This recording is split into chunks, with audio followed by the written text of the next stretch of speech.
श्री सूत जी बोले, हे विप्रो, भगवान श्री कृष्ण ने विधि सहित इस एकादशी महात्म्य को अर्जुन से कहा था।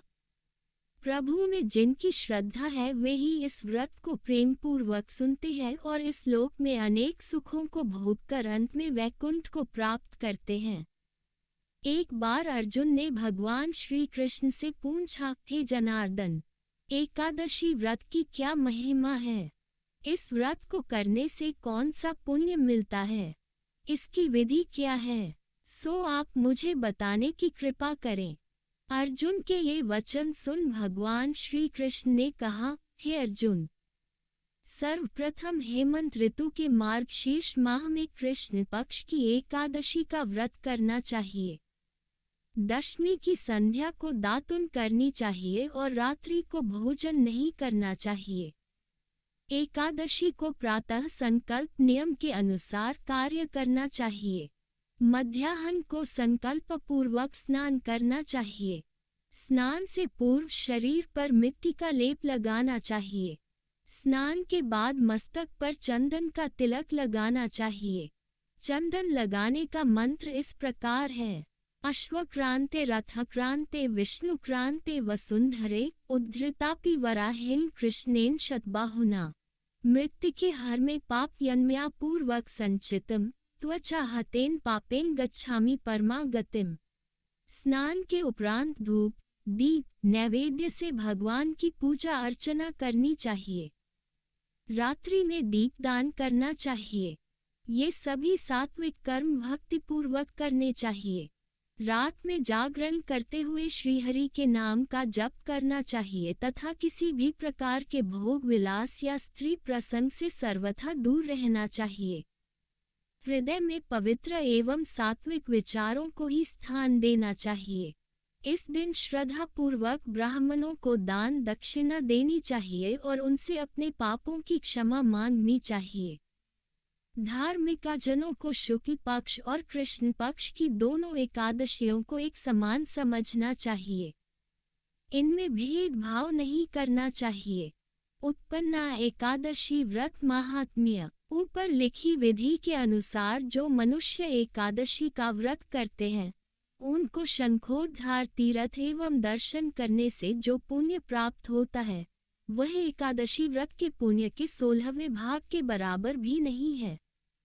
हे अर्जुन, व्यतिपात योग में, संक्रांति में तथा सूर्य और चंद्र ग्रहण में दान देने से और कुरुक्षेत्र में स्नान करने से जो पुण्य प्राप्त होता है वही पुण्य मनुष्य को एकादशी का व्रत करने से प्राप्त होता है। हे कुंती पुत्र, जो फल वेद पाठी ब्राह्मणों को 1000 गोदान करने से प्राप्त होता है उससे 10 गुना अधिक पुण्य एकादशी का व्रत करने से मिलता है। 10 श्रेष्ठ ब्राह्मणों को भोजन कराने से जो पुण्य प्राप्त होता है वह एकादशी के पुण्य के 10वें भाग के बराबर होता है। निर्जल व्रत करने का आधा फल एक बार भोजन करने के बराबर होता है। अतः एकादशी का व्रत करने पर ही यज्ञ, दान, तप आदि मिलते हैं, अन्यथा नहीं। अतः एकादशी का व्रत अवश्य ही करना चाहिए। इस एकादशी के व्रत में शंख से जल नहीं पीना चाहिए। मांसाहार तथा अन्य निरामिष आहार का एकादशी के व्रत में सर्वथा निषेध है। एकादशी व्रत का फल 1000 यज्ञों से भी ज्यादा है। भगवान श्री कृष्ण के वचन सुन अर्जुन ने कहा, हे प्रभु, आपने इस एकादशी व्रत के पुण्यों को अनेक तीर्थों के पुण्य से श्रेष्ठ तथा पवित्र क्यों बतलाया है? कृपा करके ये सब आप विस्तार पूर्वक कहिए। श्री कृष्ण बोले, हे पार्थ, सतयुग में एक महाभयंकर दैत्य हुआ था, उसका नाम मुर था। उस दैत्य ने इंद्र आदि देवताओं पर विजय प्राप्त कर उन्हें उनके पद से हटा दिया। तब इंद्र ने भगवान शंकर से प्रार्थना की, हे भोलेनाथ, हम सब देवता मुर दैत्य के अत्याचारों से दुखी होकर मृत्युलोक में अपना जीवन व्यतीत कर रहे हैं। राक्षसों के भय से हम बहुत दुख और कष्ट भोग रहे हैं। मैं स्वयं बहुत दुखी और भयभीत हूँ, अन्य देवताओं की तो बात ही क्या है। अतः हे कैलाशपति, कृपा कर आप मूर दैत्य के अत्याचार से बचने का उपाय बतलाइए। देवराज की प्रार्थना सुन शंकर जी ने कहा, हे देवेंद्र, आप भगवान श्रीहरि के पास जाइए। मधु कैटभ का संहार करने वाले भगवान विष्णु देवताओं को अवश्य ही इस भय से मुक्त करेंगे। महादेव जी के आदेशानुसार इंद्र तथा अन्य देवता क्षीर सागर गए, जहां पर भगवान श्रीहरि शेष शैया पर विराजमान थे। इंद्र सहित सभी देवताओं ने भगवान विष्णु के समक्ष उपस्थित होकर उनकी स्तुति की। हे तीनों लोकों के स्वामी, आप स्तुति करने योग्य हैं। हम सभी देवताओं का आपको कोटि कोटि प्रणाम है। हे दैत्यों के संहारक, हम आपकी शरण में हैं, आप हमारी रक्षा करें। हे त्रिलोकपति, हम सभी देवता दैत्यों के अत्याचारों से भयभीत होकर आपकी शरण में आए हैं। इस समय दैत्यों ने हमें स्वर्ग से निकाल दिया है और हम सभी देवता बड़ी ही दयनीय स्थिति में मृत्युलोक में विचरण कर रहे हैं। अब आप ही हमारे रक्षक हैं, रक्षा कीजिए। हे कैलाशपति, हे जगन्नाथ, हमारी रक्षा करें। देवताओं की करुण पुकार सुनकर भगवान श्रीहरि बोले, हे देवगणों, वह कौन सा दैत्य है जिसने देवताओं को जीत लिया है? आप सभी देवगण किसके भय से पृथ्वीलोक में भटक रहे हैं? क्या वह दैत्य इतना बलवान है जिसने इंद्र सहित सभी देवताओं को जीत लिया है? तुम निर्भय होकर मुझे सब हाल बताओ।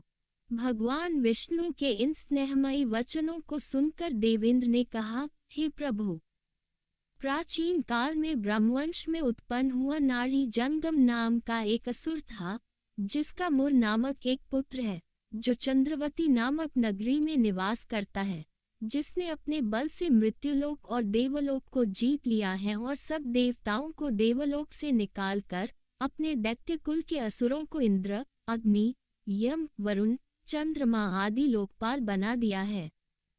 वह स्वयं सूर्य बनकर पृथ्वी को तापता है और स्वयं मेघ बनकर जल की वर्षा करता है। अतः आप इस बलशाली भयानक असुर का संहार करके देवताओं की रक्षा करें।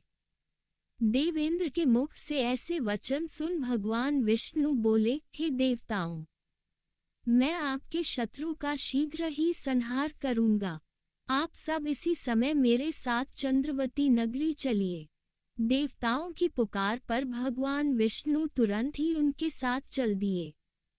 उधर दैत्यराज मुर ने अपने तेज से जान लिया था कि श्री विष्णु युद्ध की इच्छा से उसकी राजधानी की तरफ आ रहे हैं, अतः अपने राक्षस योद्धाओं के साथ वह भी युद्ध भूमि में आकर गरजने लगा। देखते ही देखते युद्ध शुरू हो गया। युद्ध शुरू होने पर अनगिनत असुर अनेक अस्त्रों शस्त्रों को धारण कर देवताओं से युद्ध करने लगे, किंतु देवता तो पहले ही डरे हुए थे। वह अधिक देर तक राक्षसों का सामना न कर सके और भाग खड़े हुए। तब भगवान विष्णु स्वयं युद्ध भूमि में आ गए। दैत्य पहले से भी ज्यादा जोश में भरकर भगवान विष्णु से युद्ध करने लगे। वे अपने अस्त्र शस्त्रों से उन पर भयंकर प्रहार करने लगे। दैत्यों के आक्रमण वारों को श्री विष्णु अपने चक्र और गदा के प्रहारों से नष्ट करने लगे। इस युद्ध में अनेक दैत्य सदा के लिए मृत्यु की गोद में समा गए, किंतु दैत्यराज मुर भगवान विष्णु के साथ निश्चल भाव से युद्ध करता रहा। उसका तो जैसे अभी बाल भी बांका नहीं हुआ था। वह बिना डरे युद्ध कर रहा था। भगवान विष्णु मुर को मारने के लिए जिन जिन शस्त्रों का प्रयोग करते, वे सब उसके तेज से नष्ट होकर उस पर पुष्पों के समान गिरने लगते। अनेक अस्त्रों शस्त्रों का प्रयोग करने पर भी भगवान विष्णु उससे जीत न सके। तब वे आपस में मल्ल युद्ध करने लगे। भगवान श्रीहरि उस असुर से देवताओं के लिए सहस्र वर्ष तक युद्ध करते रहे, किंतु उस असुर से न जीत सके। अंत में भगवान विष्णु शांत होकर विश्राम करने की इच्छा से बदरिकाश्रम स्थित 38 कोस लंबी एक द्वार वाली हेमवती नाम की एक गुफा में प्रवेश कर गए। हे अर्जुन, उस गुफा में प्रभु ने शयन किया। भगवान विष्णु के पीछे पीछे वह दैत्य भी चला आया था। भगवान श्रीहरि को सोता देखकर वह उन्हें मारने को तैयार हो गया।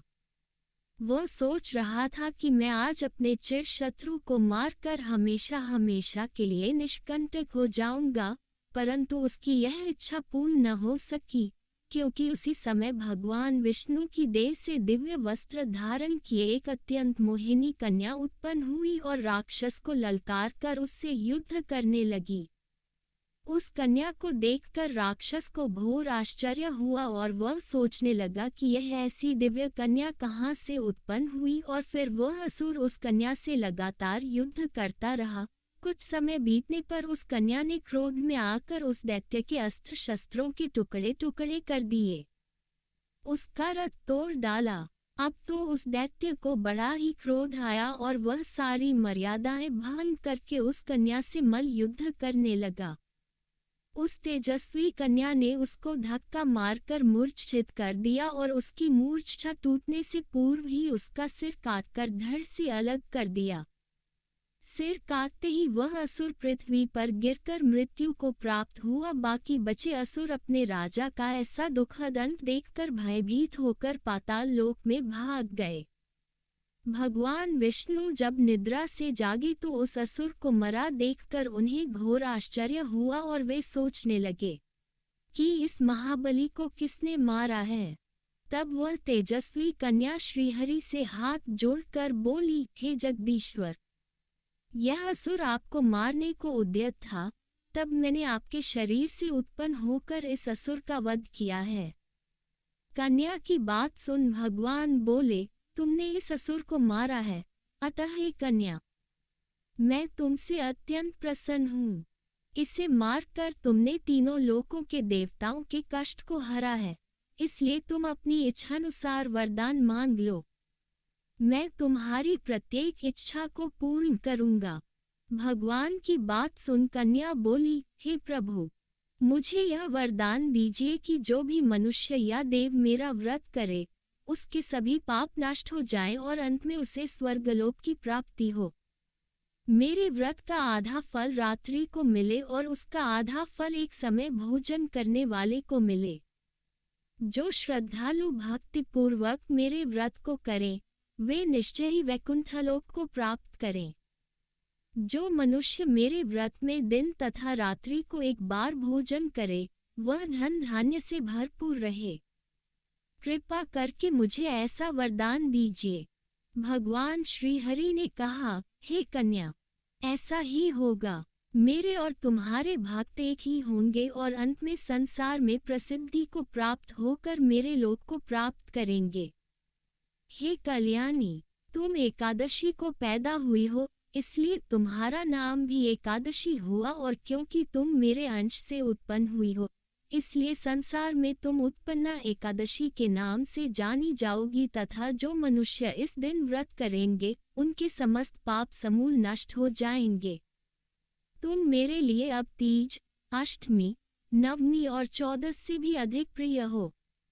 तुम्हारे व्रत का फल सब तीर्थों के फल से भी महान होगा। यह मेरा अकाट्य कथन है।